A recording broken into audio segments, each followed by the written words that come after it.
നമസ്കാരം. ഇതുവരെയുള്ള എല്ലാ വാർത്തകളും നോക്കാം. ആദ്യം പ്രധാന തലക്കെട്ടുകൾ.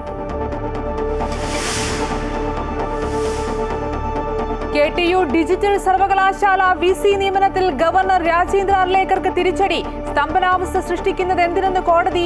VC-മാരെ കണ്ടെത്താൻ സുപ്രീം കോടതി സെർച്ച് കമ്മിറ്റി രൂപീകരിക്കും. 4 പേരുകൾ വീതം നൽകാൻ സർക്കാരിനോടും ഗവർണറോടും നിർദ്ദേശം. പേരുകൾ നാളെ നൽകാമെന്ന് സംസ്ഥാനം.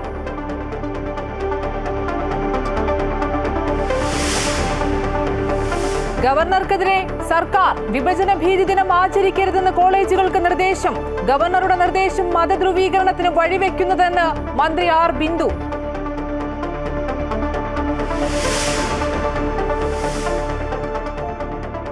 വയനാട് ഉരുൾപൊട്ടൽ ദുരന്ത ബാധിതരുടെ വായ്പാ എഴുതിത്തള്ളലിൽ കേന്ദ്രത്തിന് ഹൈക്കോടതിയുടെ മുന്നറിയിപ്പ്. തീരുമാനം അറിയിക്കാൻ സെപ്റ്റംബർ 10 വരെ സാവകാശം.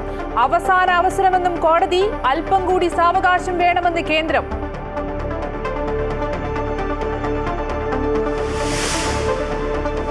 വോട്ടർ പട്ടിക ക്രമക്കേട് ആരോപണങ്ങൾക്കിടെ സുരേഷ് ഗോപി MP തൃശൂരിലെത്തി. സഹായിച്ചതിന് നന്ദിയെന്ന് മാധ്യമങ്ങളോട് പരിഹാസ പ്രതികരണം. ഛത്തീസ്ഗഡിൽ അറസ്റ്റിലായ സിസ്റ്റർ പ്രീതിയുടെ കുടുംബാംഗങ്ങളെ സന്ദർശിച്ചു. കമ്മീഷണർ ഓഫീസിലേക്കുള്ള BJP മാർച്ചിലും MP ഓഫീസിലേക്കുള്ള CPM മാർച്ചിലും സംഘർഷം.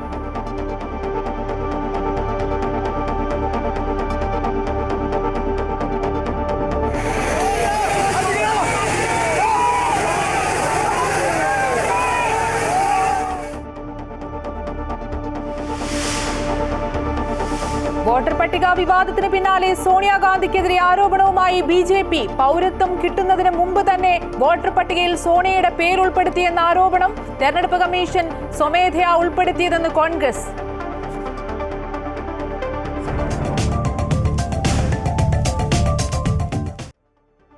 വിശദമായി നോക്കാം. സർവകലാശാലകളിലെ താൽക്കാലിക VC നിയമനത്തിൽ ഗവർണർക്ക് തിരിച്ചടി. ഗവർണർ സർക്കാർ തർക്കത്തിൽ സുപ്രീം കോടതി ഇടപെട്ടു. KTU ഡിജിറ്റൽ VCയെ കണ്ടെത്താൻ കോടതി സെർച്ച് കമ്മിറ്റി രൂപീകരിക്കും. 4 പേരുകൾ വീതം നൽകാൻ സർക്കാരിനോടും ഗവർണറോടും കോടതി ആവശ്യപ്പെട്ടു. പേരുകൾ നാളെ നൽകാമെന്ന് സംസ്ഥാന സർക്കാർ അറിയിച്ചു. സ്തംഭനാവസ്ഥ സൃഷ്ടിക്കുന്നത് എന്തിനെന്ന് ഗവർണറോട് കോടതി ചോദിച്ചു. താൽക്കാലിക VC നിയമനത്തിൽ ഗവർണർക്കെതിരായി കേരള സർക്കാർ നൽകിയ ഹർജിയിലാണ് സുപ്രീം കോടതി വാദം കേട്ടത്. ഗവർണറുടെ ഭാഗത്തുനിന്ന് സഹകരണമില്ലെന്ന് സർക്കാർ സുപ്രീം കോടതിയെ അറിയിച്ചു. എന്നാൽ സംസ്ഥാന സർക്കാരിന്റെ ഭാഗത്തുനിന്നും ഒരു ശ്രമവുമില്ലെന്നാണ് അറ്റോർണി ജനറൽ കോടതിയെ അറിയിച്ചത്. നിലവിലെ ഗവർണറുടെ ഉത്തരവ് നിയമവിരുദ്ധമെന്നാണ് സർക്കാരിന്റെ വിശദീകരണം. താൽക്കാലിക VC നിയമനത്തിൽ സെർച്ച് കമ്മിറ്റി രൂപീകരിക്കണമെന്ന് കോടതി നിർദ്ദേശിച്ചു. എന്നാൽ UGC ചട്ടമനുസരിച്ച് മാത്രമേ സെർച്ച് കമ്മിറ്റി രൂപീകരിക്കാൻ സാധിക്കൂ എന്ന് അറ്റോർണി ജനറൽ കോടതിയെ അറിയിച്ചു. സെർച്ച് കമ്മിറ്റിയുടെ കാര്യത്തിൽ എന്തിനാണ് തർക്കമെന്ന് കോടതി ചോദിച്ചു. തർക്കം ഒഴിവാക്കിയില്ലെങ്കിൽ 5-അംഗ കമ്മിറ്റിയെ കോടതി നിയോഗിക്കാമെന്ന് ജസ്റ്റിസ് പർദിവാല വ്യക്തമാക്കി. ഇതിനായി 5 പേരുകൾ നിർദ്ദേശിക്കണമെന്നും കോടതി ആവശ്യപ്പെട്ടു. താൽക്കാലിക VC നിയമനത്തിൽ ഹൈക്കോടതി ഉത്തരവിനെതിരായാണ് ഗവർണർ സുപ്രീം കോടതിയെ സമീപിച്ചത്. ഹർജി സുപ്രീം കോടതി വീണ്ടും പരിഗണിക്കുകയായിരുന്നു. സർവകലാശാലകളിൽ സ്ഥിരം വൈസ് ചാൻസലർമാരെ നിയമിക്കുന്നതിനുള്ള നടപടികൾ ഉടൻ ആരംഭിക്കാൻ കഴിഞ്ഞ തവണ കോടതി നിർദ്ദേശം നൽകിയിരുന്നു. News desk Amrita news. താൽക്കാലിക VC നിയമനത്തിൽ സർക്കാർ നിലപാടാണ് ശരിയെന്ന് സുപ്രീം കോടതി അടിവരയിട്ട് വ്യക്തമാക്കിയെന്ന് ഉന്നത വിദ്യാഭ്യാസ വകുപ്പ് മന്ത്രി ആർ ബിന്ദു. ഹൈക്കോടതി വിധിയെ വെല്ലുവിളിച്ചാണ് ഗവർണർ സുപ്രീം കോടതിയിൽ പോയത്. സംസ്ഥാന സർക്കാരിൽ നിക്ഷിപ്തമായ അധികാരങ്ങൾ ഉയർത്തിപ്പിടിച്ചാണ് സുപ്രീം കോടതിയുടെ നിരീക്ഷണങ്ങളെന്നും ആർ ബിന്ദു വ്യക്തമാക്കി. പാനൽ സർക്കാരിന് അനുകൂലമാകുമോ എന്നത് അന്തിമഘട്ടത്തിലേ പറയാൻ സാധിക്കൂ. സർക്കാരിന്റെ അഭിപ്രായം നാളെ കോടതിയിൽ അറിയിക്കുമെന്നും മന്ത്രി വ്യക്തമാക്കി. സംസ്ഥാന ഗവൺമെൻറ്റിൻ്റെ നിർദ്ദേശാനുസരണം സംസ്ഥാന ഗവൺമെൻറ്റുമായി കൂടിയാലോചിച്ചുകൊണ്ടാണ് VC നിയമനം നടത്തേണ്ടത്. വ്യക്തമായി പറഞ്ഞിട്ടും ഹൈക്കോടതി സിംഗിൾ ബെഞ്ചും ഡിവിഷൻ ബെഞ്ചും സംസ്ഥാന ഗവൺമെൻറ്റിനോട് ആലോചിക്കേണ്ടത് നിയമപരമായ ഉത്തരവാദിത്തമാണ് എന്ന് സൂചിപ്പിച്ചു. എന്നിട്ടും അതിനെ വെല്ലുവിളിച്ചുകൊണ്ട് സുപ്രീം കോടതിയിൽ പോയി. സുപ്രീം കോടതിയും ഈ വകുപ്പുകൾ പ്രത്യേകം പരാമർശിച്ചുകൊണ്ട് ആ നിയമത്തിൻ്റെ പരിധിയിൽ നിന്ന് വേണം പ്രവർത്തിക്കാനെന്ന് പറഞ്ഞു. സർക്കാരിന് അനുകൂലമായിട്ടാണോ പാനൽ അന്തിമമായിട്ട് സുപ്രീം കോടതി തയ്യാറാക്കുക എന്നുള്ളത് നമുക്ക് പിന്നീട് അറിയാൻ കഴിയും. സർക്കാരുമായി കൂടി ആലോചിച്ച് വേണം, സർക്കാർ നിർദ്ദേശങ്ങൾക്കനുസൃതമായി വേണം ഈ നിയമനം നടത്തേണ്ടിയിരുന്നത് എന്ന കാര്യം അസന്നിഗ്ധമായിട്ട് കോടതി വ്യക്തമാക്കിയിട്ടുള്ളതാണ്. അതാണ് സുപ്രീം കോടതിയുടെ നിരീക്ഷണം. സർക്കാരിൻ്റെ അഭിപ്രായം നാളെ കോടതിയിൽ അറിയിക്കും. വിഭജന ഭീതി ദിനവുമായി ബന്ധപ്പെട്ട് സർക്കാർ ഗവർണർ പോര് കടുക്കുന്നു. വീണ്ടും ദിനാചരണം ഓർമ്മപ്പെടുത്തി സർവകലാശാല വൈസ് ചാൻസലർമാർക്ക് ഗവർണർ കത്ത് നൽകി. ആക്ഷൻ ടേക്കൺ റിപ്പോർട്ട് നൽകണമെന്നും രാജ്ഭവൻ ആവശ്യപ്പെട്ടിട്ടുണ്ട്. അതേസമയം പരിപാടി നടത്താൻ അനുവദിക്കില്ല എന്ന നിലപാടിലാണ് സർക്കാർ. വിഭജന ഭീതി ദിനം ആചരിക്കുന്നതുമായി ബന്ധപ്പെട്ട് സർവകലാശാലകളിൽ ആശയക്കുഴപ്പം നിലനിൽക്കുന്നതിനിടെയാണ് വീണ്ടും ഓർമ്മപ്പെടുത്തലുമായി ഗവർണർ രംഗത്തെത്തിയിരിക്കുന്നത്. മുഖ്യമന്ത്രി കൂടി എതിർപ്പ് അറിയിച്ചതിനെ തുടർന്ന് പരിപാടി നടത്തണോ നടത്താതിരിക്കണോ എന്നതിലെ തീരുമാനം അതത് കോളേജുകൾക്ക് സ്വതന്ത്രമായി എടുക്കാമെന്ന സർക്കുലർ നേരത്തെ പുറത്തിറക്കിയിരുന്നു. വിഭജന ഭീതി ദിനാചരണം കേരളത്തിലെ ക്യാമ്പസുകളിൽ ആചരിക്കില്ലെന്ന് വ്യക്തമാക്കി ഉന്നത വിദ്യാഭ്യാസ വകുപ്പ് മന്ത്രി ആർ ബിന്ദു. ഗവർണർ വിസിമാർക്ക് നൽകിയ നിർദ്ദേശം നടപ്പാക്കില്ലെന്ന സർക്കാർ നിലപാട് ഇതിനകം രേഖാമൂലം അറിയിച്ചിട്ടുണ്ട്. സർവകലാശാലകൾക്ക് ഇത് സംബന്ധിച്ച് നിർദ്ദേശം നൽകി. ഗവർണറുടെ തീരുമാനം സാമുദായിക ധ്രുവീകരണത്തിന് കാരണമാകുമെന്നും മന്ത്രി പറഞ്ഞു. ഈ സ്വാതന്ത്ര്യ ദിനത്തിൻ്റെ തൊട്ട് തലേന്ന് വിഭജന ഭീകരതാ ദിനമായിട്ട് ആചരിക്കാൻ പറഞ്ഞ് ഒരു സർക്കുലർ ബഹുമാന്യനായ ചാൻസലറുടെ നിർദ്ദേശാനുസരണം പോയതായിട്ട് മനസ്സിലാക്കുന്നു. കേരളത്തിലെ ക്യാമ്പസുകൾ ആ പരിപാടി നടത്തേണ്ടതില്ല എന്നുള്ളതാണ് കേരള ഗവൺമെൻറ്റിൻ്റെ അഭിപ്രായം. ഉന്നത വിദ്യാഭ്യാസ വകുപ്പ് DCE മുഖാന്തരവും DTE മുഖാന്തരവും ഈ അറിയിപ്പ് വിവിധ കലാലയങ്ങൾക്ക് നൽകും. നമ്മുടെ കലാലയങ്ങളും സർവകലാശാലകളും എല്ലാം തന്നെ വ്യത്യസ്ത സാമൂഹ്യ വിഭാഗത്തിൽപ്പെട്ട കുട്ടികൾ പഠിക്കുന്ന ഇടങ്ങളാണ്. നാളിതുവരെ ഇല്ലാത്ത വിധത്തിൽ വിഭജനത്തിൻ്റെ ഭീകരത എന്ന പേരിൽ പരിപാടി നടത്താൻ ആഹ്വാനം ചെയ്യുമ്പോൾ അത് സാമുദായിക ധ്രുവീകരണത്തിലേക്കാണ് ചെന്നെത്തുക എന്ന കാര്യത്തിൽ യാതൊരു തർക്കവുമില്ല. അതുകൊണ്ട് കേരളത്തിലെ ക്യാമ്പസുകളിൽ അത്തരം പരിപാടികൾ നടത്തേണ്ടതില്ല എന്ന നിലപാടാണ് സംസ്ഥാന സർക്കാരിന്, പ്രത്യേകിച്ച് ഉന്നത വിദ്യാഭ്യാസ വകുപ്പിനുള്ളത്. വിഭജന ഭീതി ദിനാചരണത്തിലൂടെ ഗവർണർ RSS അജണ്ട നടപ്പിലാക്കാൻ ശ്രമിക്കുകയാണെന്ന് പ്രതിപക്ഷ നേതാവ് VD സതീശൻ. ഗവർണറുടെ നടപടി ശരിയല്ല. സർവകലാശാലകളിലെ ഭരണസ്തംഭനത്തിന് ഒരു പരിഹാരമുണ്ടാകണമെന്നും ഗവർണർ ചെയ്യുന്നത് തെറ്റാണെന്ന് ചങ്കുറപ്പോടെ സർക്കാർ പറയണമെന്നും പ്രതിപക്ഷ നേതാവ് വ്യക്തമാക്കി. ഗവർണറുടെ ഭാഗത്തു നിന്നുള്ള ഗുരുതരമായ തെറ്റാണ് ഇത്. രാജ്യത്തെ ഭിന്നിപ്പിക്കാൻ വേണ്ടിയിട്ടുള്ള സംഘപരിവാർ അജണ്ട കേരളത്തിലെ ഗവർണർ നടപ്പാക്കരുത്. നടപ്പാക്കിയാൽ അതിനെ ശക്തിയായി ഞങ്ങൾ എതിർക്കും. പ്രതിപക്ഷം അതിശക്തിയായിട്ട് എതിർക്കും. ഇത് രാജ്യത്തെ ജനങ്ങളെ ഭിന്നിപ്പിക്കാൻ വേണ്ടിയിട്ടുള്ള വിഭജന ഭീതി പുതിയ സാധനമാണ് ഇറങ്ങിയിരിക്കുകയാണ്. ആളുകളെ ഭിന്നിപ്പിക്കാൻ ഒന്നും കിട്ടാതിരിക്കുകയാണ്.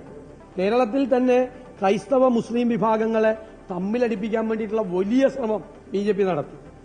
അതിപ്പോ എക്സ്പോസറായി. എന്താണ് അവർക്ക് പറ്റിയതെന്ന് കേരളത്തിൽ എല്ലാവർക്കും മനസ്സിലായി. അത് കഴിഞ്ഞപ്പോൾ അടുത്ത പണിയായിട്ട് ഇറങ്ങിയേക്കുവാണ് വിഭജന ഭീതി. ഇതാണ് സ്വാതന്ത്ര്യ സമര ആഘോഷങ്ങളുടെ നിറം കെടുത്തുന്ന രീതിയാണ് ചെയ്തിരിക്കുന്നത്. ദേശവിരുദ്ധമായ ജനാധിപത്യ വിരുദ്ധമായ നടപടിയാണ് ഗവർണറുടെ ഭാഗത്തുനിന്നുണ്ടായത്. ഞങ്ങളതിനെ ശക്തിയായി എതിർക്കും. വയനാട് ദുരന്തബാധിതരുടെ വായ്പ എഴുതിത്തള്ളുന്നതുമായി ബന്ധപ്പെട്ട വിഷയത്തിൽ തീരുമാനം അറിയിക്കാൻ കേന്ദ്രത്തിന് അവസാന അവസരം നൽകി ഹൈക്കോടതി. സെപ്റ്റംബർ 10 തീരുമാനം അറിയിക്കണമെന്ന് കോടതി നിർദ്ദേശിച്ചു. ഓണത്തിന് ശേഷം തീരുമാനം അറിയിക്കാമെന്ന് കേന്ദ്ര സർക്കാർ അഭിഭാഷകൻ കോടതിയിൽ വ്യക്തമാക്കി. ഇത് അവസാന അവസരമെന്നായിരുന്നു കേന്ദ്ര സർക്കാരിന് വേണ്ടി ഹാജരായ അഡീഷണൽ സോളിസിറ്റർ ജനറലിനോട് ഹൈക്കോടതി ഡിവിഷൻ ബെഞ്ച് പറഞ്ഞത്.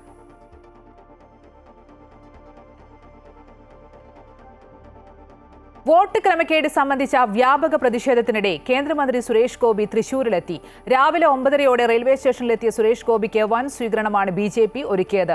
പോലീസ് സുരക്ഷയോടെയാണ് സുരേഷ് ഗോപിയെ റെയിൽവേ സ്റ്റേഷൻ പുറത്ത് എത്തിച്ചത്. അതേസമയം മാധ്യമങ്ങളോട് പ്രതികരിക്കാൻ അദ്ദേഹം തയ്യാറായില്ല. ഇത്രയും സഹായിച്ചതിന് നന്ദിയെന്ന് പരിഹാസ രൂപേണയുള്ള മറുപടി മാത്രമാണ് അദ്ദേഹം നൽകിയത്. റെയിൽവേ സ്റ്റേഷനിലെത്തിയ സുരേഷ് ഗോപിയോട് മാധ്യമപ്രവർത്തകർ മാറി ചോദിച്ചിട്ടും മറുപടി പറയാതെ അദ്ദേഹം മൗനം പാലിച്ചു. കഴിഞ്ഞ ദിവസം സംഘർഷത്തിൽ പരിക്കേറ്റവരെ കാണാനാണ് സുരേഷ് ഗോപി റെയിൽവേ സ്റ്റേഷനിൽ നിന്ന് നേരെ പോയത്. ജില്ലാ പ്രസിഡന്റ് ജസ്റ്റിൻ ജേക്കബ് ഉൾപ്പെടെയുള്ള പരിക്കേറ്റ BJP നേതാക്കളെ ആശുപത്രിയിലെത്തി സുരേഷ് ഗോപി സന്ദർശിച്ചു. ഇതിനിടെ ഇത്രയും സഹായിച്ചതിന് നന്ദിയെന്ന പരിഹാസരൂപേണയുള്ള മറുപടി മാത്രമാണ് സുരേഷ് ഗോപി നൽകിയത്. തുടർന്ന് MP ഓഫീസിലെത്തിയ അദ്ദേഹം പ്രവർത്തകരുമായി ചർച്ച നടത്തി. ശേഷം പ്രതിഷേധ മാർച്ചിന് പങ്കെടുക്കാതെ മടങ്ങി. അതേസമയം കള്ളപ്രചരണങ്ങളോട് സുരേഷ് ഗോപി പ്രതികരിക്കേണ്ട ആവശ്യമില്ലെന്ന് BJP നേതാവ് K. സുരേന്ദ്രൻ പറഞ്ഞു. സുരേഷ് ഗോപി മറുപടി പറയേണ്ട ഒരു ആവശ്യമില്ല. തെരഞ്ഞെടുപ്പ് നടത്തിയത് പാർട്ടിയാണ്. അദ്ദേഹം പാർട്ടി ചിഹ്നത്തിൽ മത്സരിച്ച സ്ഥാനാർത്ഥി മാത്രമാണ്. 1% പോലും അദ്ദേഹത്തിന് മറുപടി പറയേണ്ട ആവശ്യമില്ല. തുടർന്ന് 12 മണിയോടെ BJP പ്രതിഷേധ മാർച്ച് സംഘടിപ്പിച്ചു. കമ്മീഷണർ ഓഫീസിലേക്ക് BJP നടത്തിയ മാർച്ച് പോലീസ് ബാരിക്കേഡ് വെച്ച് തടഞ്ഞു. പ്രവർത്തകർ ബാരിക്കേഡിന് മുകളിൽ കയറി പ്രതിഷേധിച്ചു. ബാരിക്കേഡ് മറിച്ചിടാൻ നോക്കിയ പ്രവർത്തകർക്ക് നേരെ പോലീസ് ജലപീരങ്കി പ്രയോഗിച്ചു.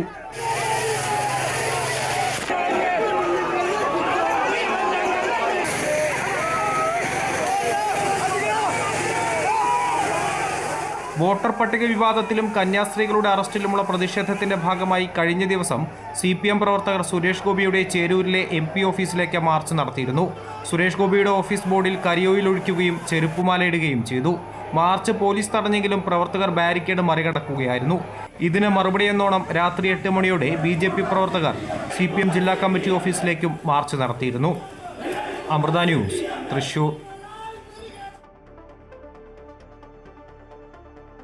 വോട്ടർ പട്ടിക വിവാദവുമായി പ്രതിപക്ഷ നേതാവ് രാഹുൽ ഗാന്ധി എത്തിയതിന് പിന്നാലെ സോണിയാഗാന്ധിക്കെതിരെ ആരോപണവുമായി BJP. സോണിയയ്ക്ക് ഇന്ത്യൻ പൗരത്വം ലഭിക്കുന്നതിന് മുൻപേ അവരുടെ പേര് വോട്ടേഴ്സ് ലിസ്റ്റിൽ ഉൾപ്പെട്ടിരുന്നുവെന്നും ഇത് നിയമലംഘനമായിരുന്നുവെന്നും BJP ആരോപിക്കുന്നു. അതേസമയം ആരോപണം കോൺഗ്രസ് തള്ളി. തെരഞ്ഞെടുപ്പ് കമ്മീഷൻ സ്വമേധയാണ് സോണിയാഗാന്ധിയുടെ പേര് വോട്ടേഴ്സ് ലിസ്റ്റിൽ ഉൾപ്പെടുത്തിയതെന്ന് AICC general secretary Tariq Anwar പ്രതികരിച്ചു. BJP IT സെൽ അധ്യക്ഷൻ അമിത് മാളവിയയാണ് സാമൂഹ്യ മാധ്യമമായ എക്സിലൂടെ രാഹുലിനെതിരെയും സോണിയയ്ക്കെതിരെയും ആരോപണമായി വന്നത്. ബീഹാറിലെ വോട്ടർ പട്ടിക പരിഷ്കരണത്തിനെതിരെ രാഹുൽ ഗാന്ധി രൂക്ഷ വിമർശനം ഉന്നയിക്കുന്നതിനിടയിലാണ് ആരോപണം. സോണിയാഗാന്ധിക്ക് ഇന്ത്യൻ പൗരത്വം ലഭിക്കുന്നതിന് മുമ്പേ അവരുടെ പേര് വോട്ടേഴ്സ് ലിസ്റ്റിൽ ഉൾപ്പെട്ടിരുന്നു എന്നാണ് അമിത് മാളവിയയുടെ ആരോപണം. അമിത് മാളവിയുടെ കുറിപ്പ് ഇങ്ങനെയാണ്: സോണിയാഗാന്ധിയുടെ പേര് ആദ്യമായി വോട്ടേഴ്സ് ലിസ്റ്റിൽ ഉൾപ്പെട്ടത് 1980-ൽ അവർ ഇന്ത്യൻ പൗരത്വം നേടുന്നതിന് 3 കൊല്ലം മുമ്പാണ്. അന്ന് അവർ ഇറ്റാലിയൻ പൗരയായിരുന്നു. ആ സമയത്ത് ഗാന്ധി കുടുംബം ജീവിച്ചിരുന്നത് പ്രധാനമന്ത്രി ഇന്ദിരാഗാന്ധിയുടെ ഔദ്യോഗിക വസതിയായ 1 സഫ്ദർജംഗ് റോഡിലായിരുന്നു. അന്നുവരെ ആ വിലാസത്തിൽ രജിസ്റ്റർ ചെയ്യപ്പെട്ടിരുന്ന വോട്ടർമാർ ഇന്ദിരാഗാന്ധിയും രാജീവ് ഗാന്ധിയും സഞ്ജയ് ഗാന്ധിയും മനേക ഗാന്ധിയുമായിരുന്നു. 1980-ൽ ന്യൂഡൽഹി ലോക്സഭാ മണ്ഡലത്തിലെ ഇലക്ട്രൽ റോൾ പുനഃപരിശോധനയ്ക്ക് വിധേയമാക്കി.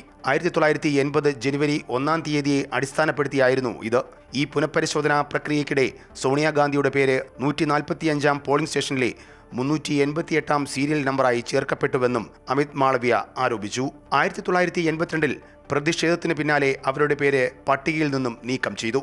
പക്ഷേ 1983-ൽ പേര് വീണ്ടും പ്രത്യക്ഷപ്പെട്ടു. ആ കൊല്ലത്തെ വോട്ടർ പട്ടികയുടെ പുതിയ പുനഃപരിശോധനയിൽ പോളിംഗ് സ്റ്റേഷൻ 140-ൽ 236-ാം ക്രമനമ്പറായി സോണിയാഗാന്ധിയെ പട്ടികയിൽ ഉൾപ്പെടുത്തി. വോട്ടർ രജിസ്ട്രേഷനുള്ള യോഗ്യതാ തീയതി 1983 ജനുവരി 1 ആയിരുന്നു. എന്നാൽ സോണിയയ്ക്ക് ഇന്ത്യൻ പൗരത്വം ലഭിച്ചതാകട്ടെ 1983 ഏപ്രിൽ 30-നായിരുന്നുവെന്നും BJP ചൂണ്ടിക്കാട്ടുന്നു. വോട്ടറായി രജിസ്റ്റർ ചെയ്യുന്നതിന് ഒരു വ്യക്തി ഇന്ത്യൻ പൗരനായിരിക്കണമെന്ന നിയമത്തിന്റെ വ്യക്തമായ ലംഘനമായിരുന്നു ഈ നടപടിയെന്നും BJP ആരോപിക്കുന്നു. അതേസമയം സോണിയാഗാന്ധി വോട്ടർ പട്ടികയിൽ തന്റെ പേര് ഉൾപ്പെടുത്താൻ ആവശ്യപ്പെട്ടിട്ടില്ല എന്ന് കോൺഗ്രസ് നേതാവ് താരിഖ് അൻവർ പ്രതികരിച്ചു. അക്കാലത്തെ പോളിംഗ് ബോഡി ഉദ്യോഗസ്ഥരാണ് അങ്ങനെ ചെയ്തതെന്നും കോൺഗ്രസ് ആരോപിക്കുന്നു. News desk, Amrita news. അമേരിക്കയുടെ അധിക തീരുവ ചുമത്തിയ വിവാദങ്ങൾക്കിടെ പ്രധാനമന്ത്രി നരേന്ദ്രമോദി സെപ്റ്റംബറിൽ അമേരിക്ക സന്ദർശിക്കും. ഐക്യരാഷ്ട്രസഭയുടെ പൊതുസഭാ സമ്മേളനത്തിൽ പങ്കെടുക്കാനായാണ് അദ്ദേഹം US-ൽ എത്തുന്നത്. അതേസമയം ഇന്ത്യൻ വിദേശകാര്യമന്ത്രി S. ജയശങ്കർ ഈ മാസം 21-ന് റഷ്യ സന്ദർശിക്കും.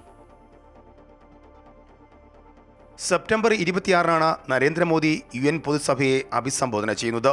UN പൊതുസഭയുടെ 80-ാം സമ്മേളനം അടുത്ത മാസം 9-നാണ് തുടങ്ങുക. ഉന്നതതല പൊതുചർച്ച സെപ്റ്റംബർ 23 മുതൽ 29 വരെ നടക്കും. പരമ്പരാഗതമായി സമ്മേളനത്തിലെ ആദ്യ പ്രാസംഗികർ ബ്രസീലാണ്. തൊട്ടുപിന്നാലെ അമേരിക്കയും പ്രസംഗിക്കും. സെപ്റ്റംബർ 23-നാകും ട്രംപ് പൊതുസഭയെ അഭിസംബോധന ചെയ്യുന്നത്. 26-നാണ് ഇസ്രയേൽ, ചൈന, പാകിസ്ഥാൻ, ബംഗ്ലാദേശ് തുടങ്ങിയ രാജ്യങ്ങളുടെ തലവന്മാരും ഐക്യരാഷ്ട്രസഭ പൊതുസഭയുടെ ചർച്ചയിൽ പങ്കെടുക്കുന്നത്. ഇത്തവണത്തെ പൊതുസഭാ സമ്മേളനത്തിൽ ഏറ്റവും തിരക്കേറിയ നയതന്ത്ര പരിപാടികളാണ് ഉണ്ടാകുക.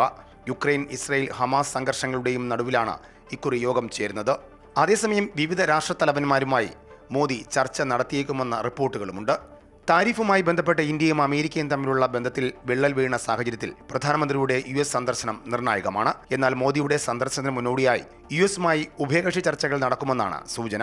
അമേരിക്കൻ പ്രസിഡന്റ് ഡൊണാൾഡ് ട്രംപുമായി പ്രധാനമന്ത്രി കൂടിക്കാഴ്ച നടത്തിയേക്കും. US ഇന്ത്യക്ക് മേൽ ഏർപ്പെടുത്തിയ പുതിയ താരിഫ് ഈ മാസം 27-നാണ് നിലവിൽ വരുന്നത്. ഇതിനിടയിൽ ഇന്ത്യൻ വിദേശകാര്യമന്ത്രി S. ജയശങ്കർ ഈ മാസം 21-ന് റഷ്യ സന്ദർശിക്കും. റഷ്യയിൽ നിന്നും എണ്ണ വാങ്ങിയതിൽ US ഏർപ്പെടുത്തിയ അധിക താരിഫ് റഷ്യൻ വിദേശകാര്യമന്ത്രി സെർജി ലാവ്റോവുമായി ജയശങ്കർ ചർച്ച ചെയ്യും. ഉക്രൈൻ വിഷയവും ചർച്ചയിൽ ഉൾപ്പെടും. ഈ വർഷം അവസാനത്തോടെ Russian president Vladimir Putin India സന്ദർശിക്കുമെന്നും സൂചനയുണ്ട്. News desk Amrita news. സർക്കാർ അഭിഭാഷകരുടെ വേതനം വർദ്ധിപ്പിക്കാൻ മന്ത്രിസഭായോഗം തീരുമാനിച്ചു. ജില്ലാ ഗവൺമെന്റ് പ്ലീഡറുടെ വേതനം 87,000 രൂപയിൽ നിന്ന് 1,10,000 രൂപയായി വർദ്ധിപ്പിച്ചു. അഡീഷണൽ ഗവൺമെന്റ് പ്ലീഡറുടെ ശമ്പളം 75,000 രൂപയിൽ നിന്ന് 95,000 രൂപയായും പ്ലീഡർ ടു ഡു ഗവൺമെന്റ് വർക്കിന്റെ വേതനം 20,000-ൽ നിന്ന് 25,000 രൂപയായും വർദ്ധിപ്പിച്ചു. 3 വർഷത്തെ മുൻകാല പ്രാബല്യത്തോടുകൂടിയാണ് വേതന വർധനവ് നിലവിൽ വരിക. നിപ ബാധയേറ്റ് 1.5 വർഷമായി ചികിത്സയിൽ കഴിയുന്ന ആരോഗ്യ പ്രവർത്തകൻ ടിറ്റോ തോമസിന് 17 ലക്ഷം രൂപ ധനസഹായം നൽകാനും തീരുമാനമായി. മുഖ്യമന്ത്രിയുടെ ദുരിതാശ്വാസ നിധിയിൽ നിന്നാണ് തുക അനുവദിക്കുക. മാസപ്പടി കേസിൽ BJP നേതാവ് ഷോൺ ജോർജിന് തിരിച്ചടി. CMRL എക്സാലോജിക് ഇടപാടിലെ SFIO റിപ്പോർട്ടിന്റെ പകർപ്പ് ലഭ്യമാക്കണമെന്ന ഷോൺ ജോർജിന്റെ ആവശ്യം ഹൈക്കോടതി തള്ളി. CMRLന്റെ ഹർജി അനുവദിച്ചാണ് ഹൈക്കോടതിയുടെ നടപടി. രേഖകൾ ഭാഗികമായി ഷോൺ ജോർജിന് നൽകണമെന്ന വിചാരണ കോടതി ഉത്തരവ് റദ്ദാക്കുകയായിരുന്നു.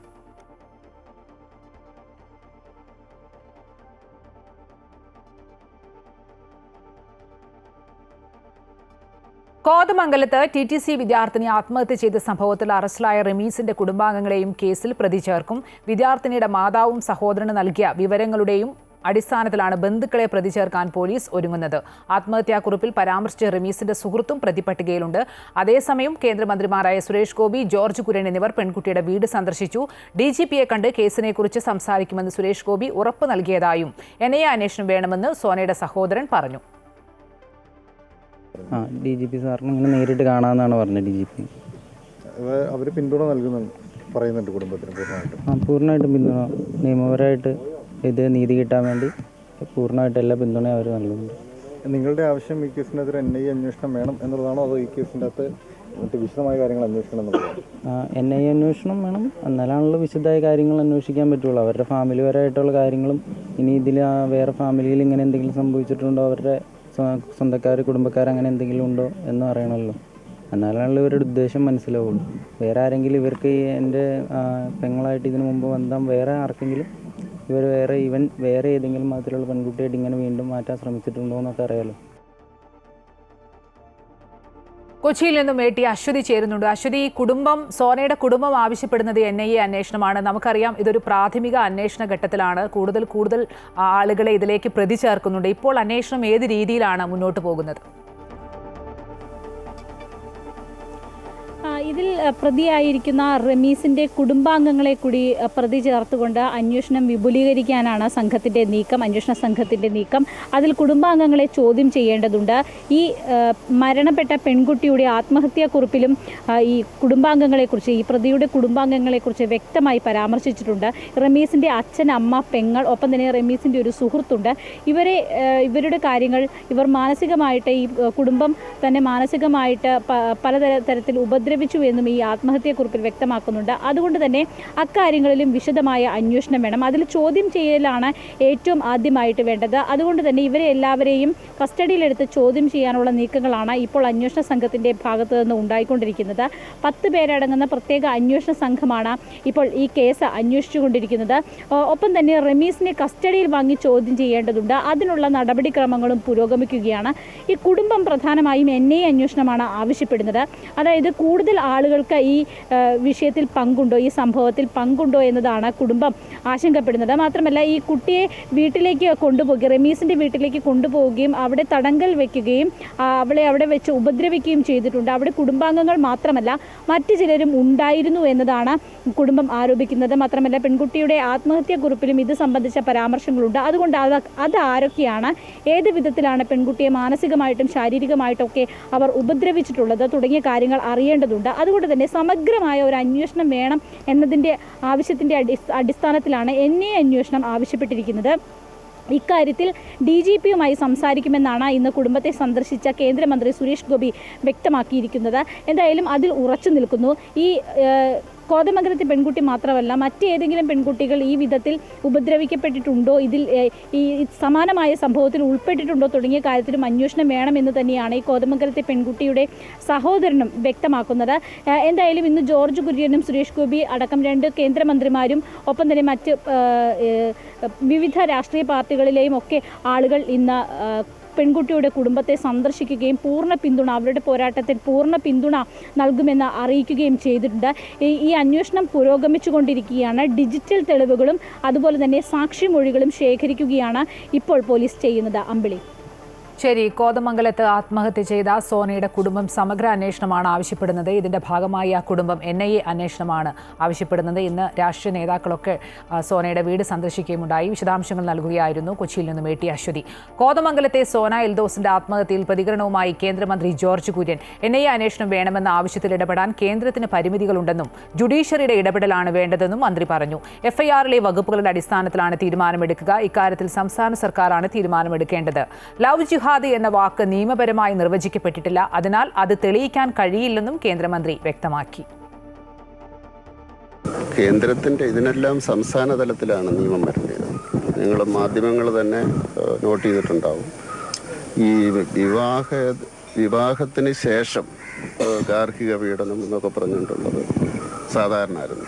ഇപ്പോൾ നിങ്ങൾ ശ്രദ്ധിച്ചിട്ടുണ്ടാവും, വിവാഹത്തിന് മുമ്പ് പീഡനങ്ങളുണ്ടാകുന്നു, നിർബന്ധങ്ങളുണ്ടാകുന്നു, പ്രേരണയുണ്ടാകുന്നു. അപ്പോൾ അതിന് നിയമം വേണ്ടേ? കാരണം സ്വാഭാവികമായിട്ട് സ്നേഹം, പ്രേമം എല്ലാവരും അംഗീകരിക്കുന്ന അതിൻ്റെ അടുത്ത സ്റ്റെപ്പിലേക്ക് കണ്ടീഷൻസ് സ്വാഭാവികമായിട്ടും ഡവറി ചോദിച്ചു കഴിഞ്ഞാൽ കേസ് വരും. പക്ഷെ അതുപോലെയുള്ള കണ്ടീഷൻസ്, ജോലി രാജിവെക്കണം. പ്രേമിച്ച് കഴിയുമ്പോഴാണ് ഓർക്കുന്നത് നീ ജോലി രാജിവെക്കണം, എൻ്റെ ഭാര്യ ജോലി ചെയ്യണ്ട, വിവാഹത്തിലേക്ക് വരണം. അതുപോലെ തന്നെ സ്വത്ത് വേണം, കാറ് വേണം, ഇങ്ങനെയുള്ള ഡിമാൻഡുകൾ. അതുപോലെ മതം മാറണം. പ്രീ പ്രൈമറി വിഭാഗത്തോടുള്ള സംസ്ഥാന സർക്കാരിന്റെ സമീപനം പ്രകടന പത്രികയിൽ മാത്രം ഒതുങ്ങിയപ്പോൾ ദുരിതത്തിലായത് പ്രധാന അധ്യാപകരും PTA-യുമാണ്. ഒരു സ്കൂളിലെ 1-ാം ക്ലാസ് മുതലുള്ള കുട്ടികൾക്ക് ഉച്ചഭക്ഷണത്തിനും ജീവനക്കാരുടെ ഓണറേറിയത്തിനും ആവശ്യമായ തുക സർക്കാർ നൽകുമ്പോൾ അതേ സ്കൂളിലെ തന്നെ പ്രീ പ്രൈമറി വിഭാഗത്തെ ഇതൊന്നും നൽകാതെ തഴയുകയാണ്. 2012 വരെയുള്ളതും അതിനുശേഷമുള്ളതും എന്നിങ്ങനെ 2 വിഭാഗങ്ങളാണ് നിലവിൽ പ്രീ പ്രൈമറിയിലുള്ളത്. 2012 വരെയുള്ള അധ്യാപകർക്കും ആയമാർക്കും കുറഞ്ഞത് 12,000, 7,000 എന്നിങ്ങനെ ക്രമത്തിൽ ഓണറേറിയം സർക്കാർ നൽകുന്നുണ്ട്. ഈ സ്കൂളുകളിലെ കുട്ടികൾക്ക് ഉച്ചഭക്ഷണത്തിനായി പ്രത്യേക തുകയും അനുവദിച്ചിട്ടുണ്ട്. എന്നാൽ 2012 ശേഷം ആരംഭിച്ചിട്ടുള്ള പ്രീ പ്രൈമറി സ്കൂളുകളിലാകട്ടെ സർക്കാരിൻ്റെ സഹായങ്ങളൊന്നുമില്ല. PTA നൽകുന്ന ചെറിയ വേതനം മാത്രമാണ് അധ്യാപകർക്കും ആയമാർക്കുമുള്ളത്. കുട്ടികൾക്കാകട്ടെ ഉച്ചഭക്ഷണത്തിനുള്ള തുകയുമില്ല. 1-ാം ക്ലാസ് മുതലുള്ള കുട്ടികൾക്ക് സർക്കാർ സൗജന്യമായി നൽകുന്ന ഉച്ചഭക്ഷണത്തിൽ നിന്നാണ് ഇവർക്കുള്ള വിഹിതം കണ്ടെത്തുന്നത്. ടീച്ചേഴ്സ് എന്ന് പറഞ്ഞാൽ അവർ ജോലി ചെയ്താൽ ഒരു സ്കൂളിൽ നിന്ന് അവർക്ക് കിട്ടുക 3,000 രൂപ, 1,500 രൂപ മുതൽ 5,000 രൂപ വരെയാണ്. ഇന്ന് ഈ കാശ് കിട്ടുന്നതുകൊണ്ട് എങ്ങനെ ഒരു ടീച്ചറിൻ്റെ ജീവിതം മുന്നോട്ട് പോകും? അവിടെ കുഞ്ഞുങ്ങൾക്ക് ഭക്ഷണമില്ല. മറ്റു കുട്ടികൾക്ക് കൊടുക്കുന്ന ഭക്ഷണത്തിൽ നിന്നും പിന്നെ സ്കൂളിലെ HM, PTA ഇങ്ങനെയുള്ള ആളുകളൊക്കെ എടുക്കുന്ന പൈസ അവർ സമൂഹത്തിൻ്റെ ബാധ്യതയായി മാറിക്കൊണ്ടിരിക്കുകയാണ് ഇന്ന് പ്രീ പ്രൈമറി കുഞ്ഞുങ്ങൾ. അങ്ങനെയാണ് അവർക്ക് ഭക്ഷണം കൊടുക്കുന്നത്. മറ്റു കുഞ്ഞുങ്ങൾക്ക് കൊടുക്കുമ്പോൾ പ്രീ പ്രൈമറി ടീച്ചർമാരെ നമുക്ക് സങ്കടം വരും. പക്ഷേ അതിൻ്റെ ബാധ്യത, ഈ അധിക ചിലവ് ഏൽക്കേണ്ടി വരുന്നത് പ്രധാന അധ്യാപിക PTA-യുമാണ്. അപ്പോൾ അതാണ് സർക്കാർ വിചാരിച്ച് ഇതിനൊരു പരിഹാരം കാണേണ്ടത്. 2012 ശേഷമുള്ള പ്രീ പ്രൈമറി വിഭാഗത്തിന് സർക്കാർ അംഗീകാരമില്ലാത്തതാണ് പ്രധാന തിരിച്ചടി. ഇതുമൂലം പരിഷ്കരിച്ച ഉച്ചഭക്ഷണ മെനു നടപ്പാക്കുന്നതിനും അധ്യാപകർക്ക് ശമ്പളം നൽകുന്നതിനും പണം കണ്ടെത്താനാകാത്ത സ്ഥിതിയാണ്. ഇവരെ സംബന്ധിച്ച് പുതുക്കിയ മെനു വലിയ സാമ്പത്തിക ബാധ്യതയ്ക്ക് ഇടയാക്കും. പ്രധാന അധ്യാപകരും PTA-യും ചേർന്ന് പിരിച്ചോ കുട്ടികളുടെ ഫീസിൽ നിന്നോ ആണ് അധിക തുക കണ്ടെത്താറുള്ളത്. പ്രീ പ്രൈമറി സ്കൂളുകളിലെ കുട്ടികൾ അതേ സ്കൂളിൽ തന്നെ 1-ാം ക്ലാസ്സിൽ പ്രവേശിക്കുന്നതാണ് പതിവ് രീതി. അതിനാൽ തന്നെ ഈ വിഭാഗത്തെ സ്കൂളുകളിൽ നിന്ന് ഒഴിവാക്കാനും കഴിയില്ല. വിഷയങ്ങളെല്ലാം ചൂണ്ടിക്കാട്ടി സമരങ്ങൾ പലത് ചെയ്തുമെടുത്തിട്ടും സർക്കാർ ഒരു സമീപനവും സ്വീകരിക്കുന്നില്ല എന്നതാണ് ഇവരുടെ ആക്ഷേപം. അമൃത ന്യൂസ്, ആലപ്പുഴ. തൃശൂരിലെ കള്ളവോട്ട് ആരോപണത്തിൽ മുഖ്യ തെരഞ്ഞെടുപ്പ് ഓഫീസർക്ക് രേഖകൾ കൈമാറി VS സുനിൽകുമാർ. നാളെ കൂടുതൽ തെളിവുകൾ പുറത്തുവിടുമെന്നും സുനിൽകുമാർ പറഞ്ഞു. തൃശൂരിലെ തെരഞ്ഞെടുപ്പ് സംബന്ധിച്ച പരാതി നൽകിയ സുനിൽകുമാറിനോട് കൃത്യമായ തെളിവുകൾ നൽകിയില്ലെങ്കിൽ ശിക്ഷ നേരിടുമെന്ന് ചൂണ്ടിക്കാട്ടി തെരഞ്ഞെടുപ്പ് കമ്മീഷൻ നോട്ടീസ് നൽകിയിരുന്നു. ഇതിന്റെ അടിസ്ഥാനത്തിലാണ് രേഖകൾ കൈമാറിയത്. അതേസമയം സത്യവാങ്മൂലം നൽകണമെന്ന ഭീഷണിയുടെ സ്വരത്തിൽ ആവശ്യപ്പെടാൻ തെരഞ്ഞെടുപ്പ് കമ്മീഷന് അധികാരമില്ലെന്നും കമ്മീഷൻ നോട്ടീസ് നൽകിയത് ചട്ടവിരുദ്ധമെന്നും VS സുനിൽകുമാർ ആരോപിച്ചു. ഇലക്ഷൻ കമ്മീഷൻ ചെയ്യേണ്ട കാര്യം എന്താണ്? ഇലക്ഷൻ കമ്മീഷനെതിരായിട്ട് വളരെ ഉത്തരവാദിത്തപ്പെട്ട പ്രതിപക്ഷ നേതാവ്, ഇന്ത്യൻ പ്രതിപക്ഷ നേതാവ് ഒരു പരാതി കൊടുക്കും, അല്ലെങ്കിൽ കാര്യങ്ങൾ വെളിപ്പെടുത്തും. അതിന്റെ അടിസ്ഥാനത്തിൽ തൃശൂർ ലോക്സഭാ മണ്ഡലത്തെ സംബന്ധിച്ച് വളരെ വസ്തുതാപരമായിട്ടുള്ള കാര്യങ്ങൾ പുറത്തു വന്നു കഴിഞ്ഞാൽ അവിടെ നിങ്ങൾ തെളിവിങ്ങോട്ട് കൊണ്ടുവരൂ. തെളിവ് കൊണ്ടുവരുന്നതിനകത്ത് എന്തെങ്കിലും കുഴപ്പങ്ങൾ ഉണ്ടായിക്കഴിഞ്ഞാൽ നിങ്ങൾ ജയിലിലടയ്ക്കാനുള്ള അധികാരം കൂടി ഞങ്ങൾക്കുണ്ട്. അത് നിങ്ങൾ എഴുതി ഒപ്പിട്ട് തരണമെന്ന് പറയുന്ന ന്യായം എവിടുത്തെ ന്യായമാണ്? അത് എന്ത് റൂളാണത്? ആർക്ക് വേണ്ടിയുള്ള റൂളാണത്? അത് ഇലക്ടർ റോൾ എന്ന് പറയുന്ന ഇലക്ടർ റോളിനെ സംബന്ധിച്ച് അനാവശ്യമായിട്ട് ആളുകൾ പിന്നെ ആർഗ്യുമെന്റ് വെച്ചുകൊണ്ട് ഇലക്ടർ റോളിനെ ചലഞ്ച് ചെയ്യാതിരിക്കാൻ വേണ്ടി കൊണ്ടുവന്നിട്ടുള്ള ഒരു റൂളാണ്. ഒരു ഇലക്ഷന്റെ അന്തിമഘട്ടത്തിൽ യാതൊരു തെളിവില്ലാതെ നിങ്ങൾ കൊണ്ടുപോയി ചലഞ്ച് ചെയ്യാൻ പാടില്ല എന്നുള്ളതുകൊണ്ടാണ് അത്തരം ഒരു ഓത്ത് കൊടുത്തുകൊണ്ട് നിങ്ങൾ അതിനകത്ത് ചലഞ്ച് ചെയ്യണം എന്ന് പറയുന്നതിന് കാരണം അതാണ്. അത് ഒരു നല്ല ഇന്റൻഷനോട് കൂടിയിട്ടുള്ള ഒരു റൂളാണ്. അതിപ്പോ വസ്തുതാപരമായി ഇപ്പൊ ഇലക്ഷനും കഴിഞ്ഞു, ഫൈനൽ ഇലക്ട്രോളും കഴിഞ്ഞു, ഇലക്ഷൻ കഴിഞ്ഞു, റിസൾട്ടും പ്രഖ്യാപിച്ച ശേഷം അതിലുണ്ടായിട്ട് തെറ്റുകളെ സംബന്ധിച്ച് ചൂണ്ടിക്കാണിക്കുന്ന ഘട്ടത്തിൽ നിങ്ങൾ വീണ്ടും ആ ഒത്തു കൊടുക്കണമെന്ന് പറയുന്നത് നിയമപരമായി ശരിയായിട്ടുള്ള കാര്യമില്ല. വ്യാജ വോട്ട് വിവാദത്തിൽ സുരേഷ് ഗോപിക്കും പാർട്ടിക്കും ഉത്തരം പറയേണ്ട ബാധ്യതയുണ്ടെന്ന് പ്രതിപക്ഷ നേതാവ് VD സതീശൻ. നിരവധി സംസ്ഥാനങ്ങളിലെ തെരഞ്ഞെടുപ്പുകളിൽ BJP ഇത് ഉപയോഗിച്ചിട്ടുണ്ട്. 11 വോട്ടിന്റെ ആരോപണമല്ല, ഇതുപോലെ വ്യാപകമായ വോട്ട് ചേർത്തിട്ടുണ്ട്. ഇതിനെല്ലാം കൂട്ടുനിന്നത് തെരഞ്ഞെടുപ്പ് കമ്മീഷനാണ്. ആദ്യം പ്രതിക്കൂട്ടിലാകുക എന്നും അദ്ദേഹം പറഞ്ഞു. ഓർഗനൈസ്ഡ് ആയിട്ടുള്ളൊരു ക്രൈമാണ് അത് നടന്നിരിക്കുന്നത്. സംഘടിതമായി വ്യാപകമായി അത് ചെയ്തിട്ടുണ്ട്. അപ്പോൾ അതിൻ്റെ അകത്തൊരു പൂർണ്ണമായ പരിശോധന നടപ്പാകണം. അതിന് തെരഞ്ഞെടുപ്പ് കമ്മീഷൻ തയ്യാറാവണം. അതിന് സംസ്ഥാന ഗവൺമെൻറ് അതുമായിട്ട് പൂർണ്ണമായി അത് സഹകരിക്കണം. അപ്പോൾ ജില്ലാ കളക്ടർക്ക് ഉത്തരവാദിത്വമുണ്ട്. എല്ലാവരും ചേർന്നൊരു വലിയൊരു അന്വേഷണം തൃശ്ശൂരിലെ കാര്യത്തിൽ നടത്തണം. യാഥാർത്ഥ്യം എന്താണെന്ന് അറിയാനുള്ള ഒരു ഇതുണ്ട്. ഒരുപാട് സംഭവങ്ങൾ ഉണ്ടായിട്ടുണ്ട്. 11 വോട്ടിൻ്റെ അല്ലല്ലോ ആരോപണം, 11 വോട്ടിൻ്റെ ആണ് ആരോപണം. ഫ്ലാറ്റുകളിൽ വ്യാപകമായി ഫ്ലാറ്റുകളിൽ വോട്ട് ചേർത്തിട്ടുണ്ട്. ഞങ്ങളുടെ കണക്ക് തന്നെ 50,000-നും 60,000-നും ഇടയിൽ വോട്ടുകളുണ്ടെന്നുള്ള ആ തെരഞ്ഞെടുപ്പ് അട്ടിമറിക്കാൻ തൃശൂരിൽ വ്യാപകമായി വ്യാജ വോട്ട് ചേർത്തതിന്റെ രാഷ്ട്രീയ ഉത്തരവാദിത്തം BJPക്കാണെന്നും അതിനവർ തന്നെയാണ് ഉത്തരം പറയേണ്ടതെന്നും CPM സംസ്ഥാന സെക്രട്ടറി MV ഗോവിന്ദൻ. സുരേഷ് ഗോപി ഒന്നും പ്രതികരിക്കാതെ മൗനത്തിലാണ്. ഇത് രാഷ്ട്രീയ ആരോപണം മാത്രമല്ല, ഗൗരവമുള്ള വിഷയമാണ്. അത് പരിശോധിക്കേണ്ടത് തെരഞ്ഞെടുപ്പ് കമ്മീഷനാണ്. സമഗ്രമായ അന്വേഷണം വേണമെന്നും MV ഗോവിന്ദൻ കണ്ണൂരിൽ ആവശ്യപ്പെട്ടു. തെറ്റ് ചൂണ്ടിക്കാണിച്ചതിന് ഭീഷണിപ്പെടുത്തലുമായി ആരും വരേണ്ടതില്ലെന്നും MV ഗോവിന്ദൻ വ്യക്തമാക്കി. സുരേഷ് ഗോപിയുടെ വീട്ടുകാർ, കുടുംബക്കാർ, RSകാർ, BJPക്കാർ അവരുൾപ്പെടെ നിരവധി വീടുകളിൽ ഈ വോട്ട് ചേർത്തിട്ടുണ്ടെന്നാണല്ലോ ഇപ്പം വന്ന വാർത്ത. നിരവധിയായ രീതിയിൽ ആ വാർത്ത വന്നിട്ടുണ്ട്. ആ വാർത്ത ഉൾപ്പെടെ പരിശോധിച്ച് നോക്കിയിട്ട് ആവശ്യമായ രീതിയിലുള്ള തിരുത്തൽ വരുത്തണം. ആവശ്യമായ പരിശോധന നടത്തുകയും വേണം. രാഷ്ട്രീയമായിട്ട് ഇവർക്ക് ഉത്തരവാദിത്തമുണ്ട്. ഇവർ ബോധപൂർവം കേരളത്തിൻ്റെ വിവിധ മേഖലയിൽ നിന്ന് RSകാരെ കൊണ്ടുപോയി അവിടെ വോട്ടർ പട്ടികയിൽ ഉൾപ്പെടുത്തിയിട്ടുള്ളത് തെറ്റായ രീതിയാണല്ലോ. ആ തെറ്റായ രീതിക്ക് രാഷ്ട്രീയമായ ഉത്തരം പറയേണ്ടത് BJPക്കാരാണ്. വോട്ട് വിവാദത്തിൽ പ്രതികരണവുമായി BJP സംസ്ഥാന അധ്യക്ഷൻ രാജീവ് ചന്ദ്രശേഖർ. പരാതിയുള്ളവർക്ക് തെരഞ്ഞെടുപ്പ് കമ്മീഷനിലോ കോടതിയിലോ പരാതി നൽകാം. 10 വർഷം ജനങ്ങളെ ദ്രോഹിച്ച സർക്കാർ ശ്രദ്ധ തിരിക്കാൻ ശ്രമം നടത്തുന്നു. നടക്കുന്നത് ജനങ്ങളെ പറ്റിക്കാനുള്ള നാടകമെന്നും രാജീവ് ചന്ദ്രശേഖർ തിരുവനന്തപുരത്ത് പ്രതികരിച്ചു. 10 കൊല്ലം ഒന്നും ചെയ്യാത്ത ഒരു സർക്കാർ, 10 കൊല്ലം ജനങ്ങളെ ദ്രോഹിച്ചൊരു സർക്കാർ എലക്ഷൻ വരുമ്പോൾ ഇങ്ങനെ ഓരോരോ ഇഷ്യൂസ് എടുത്ത് ജനങ്ങളെ ശ്രദ്ധ തിരിക്കാൻ അവർ ശ്രമിക്കുന്നു. അതിൽ നിങ്ങൾ പെടരുത് എന്നാണ് എൻ്റെ ഒരു അഭ്യർത്ഥന. വയനാട് മണ്ഡലത്തിൽ പ്രിയങ്ക ഗാന്ധിയുടെ വിജയത്തിൽ വ്യാജ വോട്ടുകളുണ്ടെന്ന BJPയുടെ ആരോപണത്തിന് മറുപടിയുമായി T സിദ്ദിഖ് MLA. എല്ലാ അഭ്യാസങ്ങളും BJP പയറ്റിയിട്ടും വൻ ഭൂരിപക്ഷത്തിൽ ജയിച്ച മണ്ഡലമാണ് വയനാട്. BJPയുടെ കുതന്ത്ര ആരോപണങ്ങൾ വില പോകില്ലെന്നും T സിദ്ദിഖ് വ്യക്തമാക്കി. 1,10,000 പരം വോട്ടിന്റെ ഭൂരിപക്ഷത്തിന് പ്രിയങ്ക ഗാന്ധി ജയിച്ചു എന്നുള്ളത് മാത്രമല്ല, എല്ലാ അഭ്യാസവും BJP നടത്തിയിട്ട് അതിനെ കവർ ചെയ്തിട്ടുള്ള മഹാഭൂരിപക്ഷത്തിന് ജയിച്ച മണ്ഡലമാണ് വയനാട്. അതുകൊണ്ട് ആ ആരോപണമൊന്നും ഇവിടെ വിലപ്പോവില്ല എന്നുള്ളത് മാത്രം പ്രാഥമികമായി പറയുന്നു. Thalassery archbishop Mar Joseph Pamplany അവസരവാദി എന്ന പരാമർശം ആവർത്തിച്ച് CPM സംസ്ഥാന സെക്രട്ടറി MV ഗോവിന്ദൻ. അവസരവാദി നിലപാട് സ്വീകരിച്ചവരെ അവസരവാദി എന്ന് തന്നെ പറയുമെന്ന് MV ഗോവിന്ദൻ പറഞ്ഞു. അവസരവാദം എന്നത് അശ്ലീല ഭാഷയല്ല. തെറ്റായ നിലപാട് സ്വീകരിച്ച സഭയിലെ ചിലരെ മാത്രമാണ് വിമർശിച്ചതെന്നും MV ഗോവിന്ദൻ വ്യക്തമാക്കി. ഗോവിന്ദചാമി സംസാരിക്കുന്നത് പോലെ MV ഗോവിന്ദൻ സംസാരിക്കരുതെന്ന പരാമർശത്തിനെതിരെയും അദ്ദേഹം പ്രതികരിച്ചു. അതിരൂപതയെയും അതുപോലെ തന്നെ ഏതെങ്കിലും ബിഷപ്പുമാരെയും കടന്നാക്രമിക്കുക എന്നുള്ളത് CPIMൻ്റെ നിലപാടേയല്ല. എന്നാൽ പംപ്ലാനി എടുത്ത ഒരു നിലപാടിനെ അവസരവാദപരമായ നിലപാട് എന്നാണ് ഞാൻ വിളിച്ചത്. അത് അവസരവാദം നിലപാടായതുകൊണ്ടാണ്. അത്ര കണ്ടാൽ മതി. അതിനെ അത്ര ജനാധിപത്യപരമായ രീതിയിൽ ആ വിമർശനത്തെ കണ്ടാൽ മതി.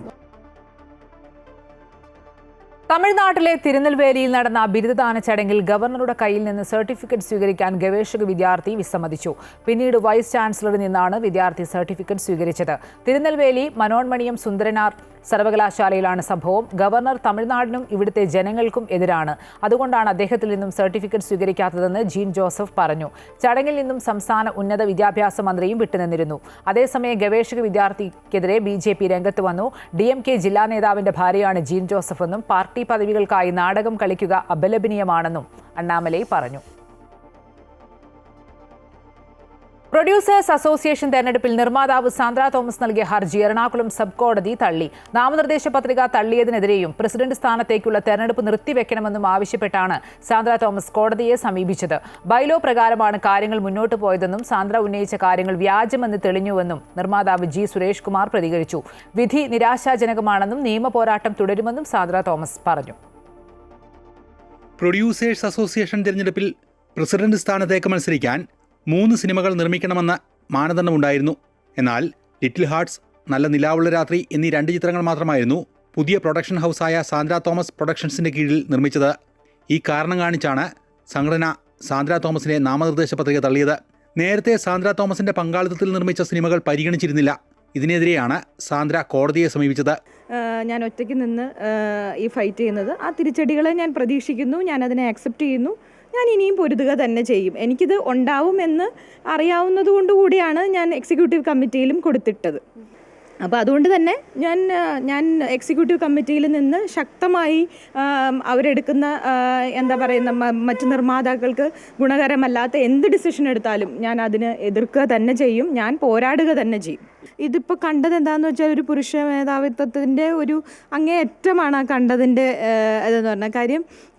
ഇപ്പം എൻ്റെ തന്നെ ഞാൻ മാനേജിങ് പാർട്ട്ണറായിരുന്ന കമ്പനിയുടെ അന്ന് പാർട്ട്ണർ മാത്രമായിരുന്ന ശ്രീ വിജയബാബു സത്യത്തിൽ ആ കമ്പനി തുടങ്ങിയതും അത് തുടങ്ങി 2 വർഷത്തിന് ശേഷം വന്നു കയറിയ ഒരാളാണ് അദ്ദേഹം. ബൈലോ പ്രകാരം താൻ മത്സരിക്കാൻ യോഗ്യയാണെന്നാണ് സാന്ദ്ര ഹർജിയിൽ ചൂണ്ടിക്കാട്ടിയത്. തിരഞ്ഞെടുപ്പിന് വരണാധികാരിയെ നിയമിച്ചത് ബൈലോയ്ക്ക് വിരുദ്ധമാണെന്നും ഹർജിയിൽ പറഞ്ഞിരുന്നു. കോടതി സംഘടനയുടെ വാദങ്ങൾ അംഗീകരിച്ചിരിക്കുകയാണെന്ന് വിധിക്ക് ശേഷം സംഘടനാ നേതാക്കൾ പ്രതികരിച്ചു. കോടതി കള്ളം പറഞ്ഞതാണെന്ന് ഇനി സാന്ദ്ര പറയുമോ എന്ന് നിർമ്മാതാവ് ലിസ്റ്റിൻ സ്റ്റീഫൻ ചോദിച്ചു. പിന്നെ നമ്മൾ റിട്ടേണിംഗ് ഓഫീസറെ വെച്ച് തെറ്റാണെന്ന് പറഞ്ഞാൽ അതും തള്ളി. അപ്പം നമ്മൾ റിട്ടേണിംഗ് ഓഫീസറെ വെച്ചിട്ടുണ്ടായിരുന്നത് അത് പാടില്ല എന്നുള്ളത് അതും തള്ളി.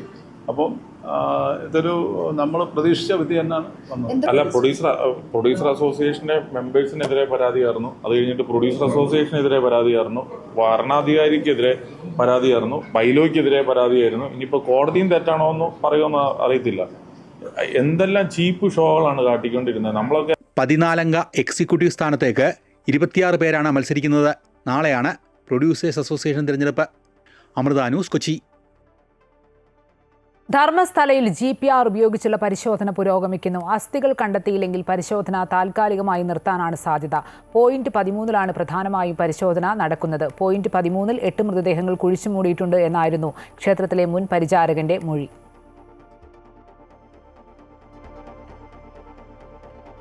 ഇടുക്കിയുടെ മനസ്സ് കീഴടക്കിയാണ് ദേവികുളം സബ് കളക്ടറായിരുന്ന VM ജയകൃഷ്ണൻ പുതിയ ജോലി തിരക്കിലേക്ക് പോകുന്നത്. തോട്ടം തൊഴിലാളികൾ ഉൾപ്പെടെയുള്ള സാധാരണക്കാരുടെ പ്രിയപ്പെട്ടവനായിരുന്നു അദ്ദേഹം. മൂന്നാറിനോട് താൽക്കാലികമായി വിട പറയുന്നതിന് മുമ്പ് 2 പേരെ തേടി സബ് കളക്ടറുടെ സമ്മാനവും എത്തി. തോട്ടം തൊഴിലാളിയായ ജാനകിയും UKG വിദ്യാർത്ഥി ബിയാസും അപ്രതീക്ഷിതമായി കിട്ടിയ സമ്മാനത്തിന്റെ ആവേശത്തിലാണ്. തേയിലച്ചെരുവിൽ കൊളുന്തു നുള്ളാൻ പോകുന്ന തന്റെ ചിത്രമാണ് ജാനകിക്ക് സമ്മാനമായി കിട്ടിയത്.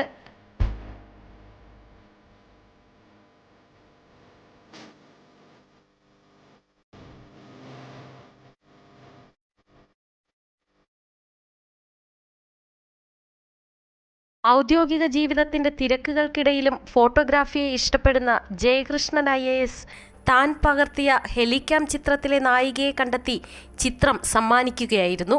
2023 പരിശീലന കാലയളവിൽ മൂന്നാറിലെത്തിയപ്പോഴാണ് അദ്ദേഹം ജാനകിയുടെ ചിത്രം പകർത്തിയത്. പിന്നീട് സബ് കളക്ടറായി ദേവികുളത്ത് ചാർജ് എടുത്തു. നിലവിൽ സപ്ലൈകോ MD-ആയി ചുമതലയേൽക്കുന്നതിന് മുൻപ് തോട്ടം തൊഴിലാളിയായ ജാനകിയെ കണ്ടെത്തി ചിത്രം സമ്മാനിക്കുകയായിരുന്നു. ജോലിക്കിടയിൽ നിന്നുള്ള ഒരു ദൃശ്യമാണ് നമുക്ക് പകർത്താൻ സാധിച്ചത്.